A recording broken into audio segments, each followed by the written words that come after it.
Утро на телеканале «Россия» продолжают «Вести Чувашия». В студии Дарья Паскарюк. Здравствуйте. На календаре пятница, 17 декабря.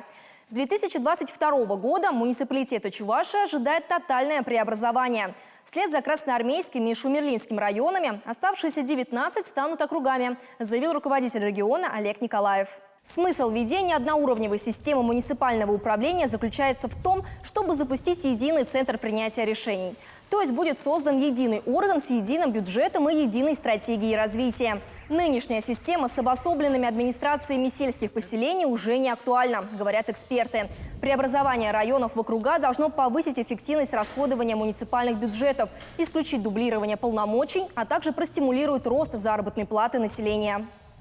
Каждую пятницу в нашем эфире мы показываем фото и видео народных корреспондентов. Что же интересного жители Чувашии запечатлели на этой неделе?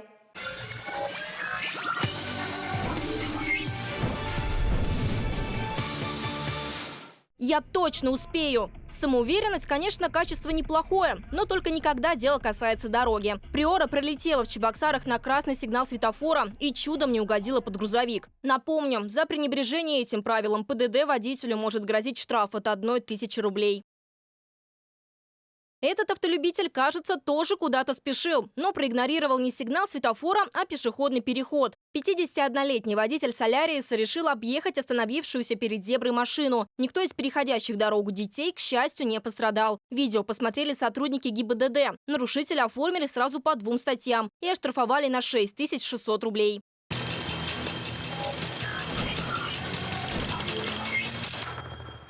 Если хотите, чтобы с вами рядом всегда была удача, то предлагаем присмотреться к подопечной приюта для собак «Право на жизнь». Именно так зовут нашу сегодняшнюю героиню проекта «Найди друга». Удача хоть и собака средних лет, но очень активная. Ее любимое занятие – копать ямы.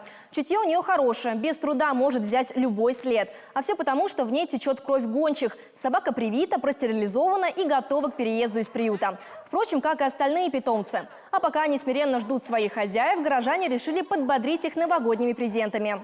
Благотворительную акцию по сбору подарков запустила компания «Имидж Оптика» в честь своего 25-летия. Ее сотрудники выяснили, в чем особенно нуждается приют, и опубликовали подробный список на своем сайте, а также на странице в Инстаграм. За неделю удалось собрать около 50 килограмм крупы, 30 сухого корма, а также различные медикаменты, чтобы хвостатые быстрее поправлялись после операций и болезней.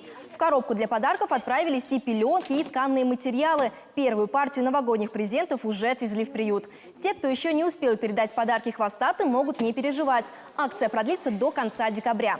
С пустыми руками благотворители не отпускают. За активность вот такие забавные открыточки. Их можно заполнить прямо на кассе. В качестве почтальона выступят сами же сотрудники компании. Они отправят новогодние весточки в любую точку мира. Таковы вести к этому часу. Желаю вам продуктивного дня и хороших выходных. Оставайтесь на телеканале «Россия».